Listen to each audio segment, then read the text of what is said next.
गुजरात से आई इस बड़ी खबर ने सुरक्षा एजेंसियों की नींद उड़ा दी है।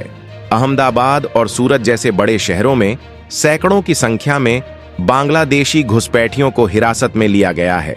ये सभी अवैध रूप से भारत में रह रहे थे और कई तो सालों से फर्जी दस्तावेजों के सहारे नौकरी भी कर रहे थे। अब सरकार इन सभी को डिपोर्ट यानी वापस बांग्लादेश भेजने की तैयारी में जुट गई है। क्या ये सिर्फ अवैध घुसपैठ का मामला है या इसके पीछे कोई बड़ी साजिश छुपी है? आइए जानते हैं इस पूरे मुद्दे को विस्तार से। गुजरात की एसओजी और क्राइम ब्रांच की टीम ने अहमदाबाद में करीब 457 घुसपैठियों को हिरासत में लिया है। वहीं सूरत शहर में 127 घुसपैठियों को पकड़ा गया है। इन सभी को चिन्हित कर उनके दस्तावेजों की जांच की जा रही है और इन्हें डिपोर्ट करने की प्रक्रिया अंतिम चरण में है। अहमदाबाद और सूरत दोनों ही शहरों में इन घुसपैठियों की परेड कराई गई ताकि इनकी शिनाख्त की जा सके। पुलिस यह पता लगाने की कोशिश कर रही है कि आखिर ये लोग भारत में किस नेटवर्क की मदद से दाखिल हुए और कैसे सीधे बांग्लादेश से गुजरात तक पहुंचे। अब सीधा रुख करते हैं अहमदाबाद का। अहमदाबाद के चंडोला इलाके में पिछले कुछ महीनों या वर्षों से बसे हुए इन घुसपैठियों को पुलिस ने तुरंत गिरफ्तार कर लिया। घटनास्थल पर भारी पुलिस बल तैनात है और गिरफ्त में आए सभी लोगों की परेड कराई जा रही है। इसके बाद इन्हें अहमदाबाद के काकरिया फुटबॉल ग्राउंड से क्राइम ब्रांच दफ्तर ले जाया जा रहा है, जहां इनसे पूछताछ की जा रही है। अहमदाबाद में सिर्फ पुरुषों की संख्या 457 है, लेकिन अगर महिलाओं और बच्चों को भी जोड़ दिया जाए तो यह आंकड़ा करीब 800 के आसपास पहुंच जाता है। वहीं सूरत में भी देर रात की कार्रवाई में 127 घुसपैठियों को पकड़ा गया है।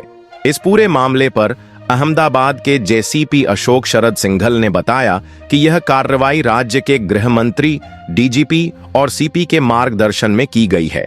अहमदाबाद क्राइम ब्रांच पिछले 1 साल से अवैध प्रवासियों पर काम कर रही थी। इसी दौरान 2 एफआईआर दर्ज हुई और 127 बांग्लादेशी नागरिक पकड़े गए। इनमें से 77 को पहले ही बांग्लादेशी अथॉरिटीज को सौंपा जा चुका है, जबकि बाकी 50 के लिए डिपोर्टेशन ऑर्डर प्रक्रियाधीन है। जांच में यह भी सामने आया है कि ये घुसपैठिए फर्जी दस्तावेज बनवाकर भारतीय पहचान पत्र भी हासिल कर चुके थे। इनमें Aadhaar card, ration card, voter ID और यहां तक कि कुछ के पास पैन कार्ड भी पाए गए हैं। इन दस्तावेजों के जरिए ये लोग न सिर्फ भारत में आराम से रह रहे थे, बल्कि कई सरकारी योजनाओं का फायदा भी उठा रहे थे। यही नहीं, कुछ मामलों में इन घुसपैठियों ने स्थानीय लोगों से संपर्क बनाकर किराए पर मकान भी ले रखे थे और वर्षों से एक सामान्य नागरिक की तरह जीवन जी रहे थे। जब पुलिस को इस गतिविधि की भनक लगी और शुरुआती जांच में फर्जी पहचान पत्र मिले, तो संदेह गहरा गया कि ये कोई इक्का दुक्का मामला नहीं, बल्कि एक बड़े संगठित नेटवर्क का हिस्सा हो सकता है। इसी आशंका के चलते अहमदाबाद पुलिस ने बड़े पैमाने पर कॉम्बिंग ऑपरेशन शुरू किया, जिसमें शहर के संवेदनशील इलाकों को चिन्हित कर विशेष टीमें तैनात की गईं। इस अभियान में कुल 1200 से अधिक पुलिसकर्मी शामिल किए गए, जिसमें लोकल थाने, क्राइम ब्रांच और स्पेशल ऑपरेशन ग्रुप एसओजी की यूनिट्स ने मिलकर कार्रवाई की। चंडोला तालाब और आसपास के इलाके को सील कर गहन छानबीन की गई। सूरत की स्थिति भी कुछ कम चिंताजनक नहीं है। वहां भी कई इलाकों में गुप्त सूचना के आधार पर रात भर सर्च ऑपरेशन चलाया गया।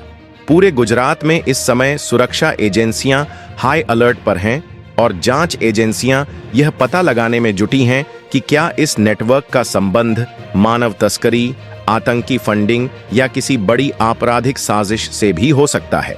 गृह मंत्रालय को भी इस पूरे मामले की रिपोर्ट भेजी जा चुकी है और यह संभावना जताई जा रही है कि जल्दी ही अन्य राज्यों में भी इस तरह के ऑपरेशन शुरू किए जाएंगे, ताकि ऐसे घुसपैठियों की पहचान कर उन्हें देश से बाहर निकाला जा सके।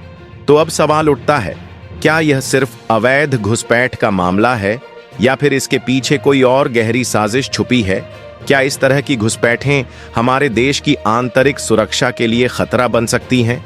और सबसे अहम, क्या ऐसे घुसपैठियों को पकड़कर डिपोर्ट कर देना ही काफी है या फिर उन लोगों पर भी कार्रवाई होनी चाहिए जिन्होंने इनकी मदद की, इन्हें रहने की जगह दी, फर्जी दस्तावेज बनवाए? अब फैसला आपको करना है। आपकी राय में ऐसे अवैध घुसपैठियों और उनके मददगारों के खिलाफ सरकार को क्या सख्त कदम उठाने चाहिए? कमेंट करके अपनी राय जरूर बताएं। अगर आपको यह जानकारी उपयोगी लगी हो तो वीडियो को लाइक करें, अपने दोस्तों के साथ शेयर करें और चैनल को सब्सक्राइब करना बिल्कुल न भूलें। साथ ही खबरों से जुड़े ताज़ा अपडेट्स पाने के लिए बेल आइकन जरूर दबाएं। धन्यवाद।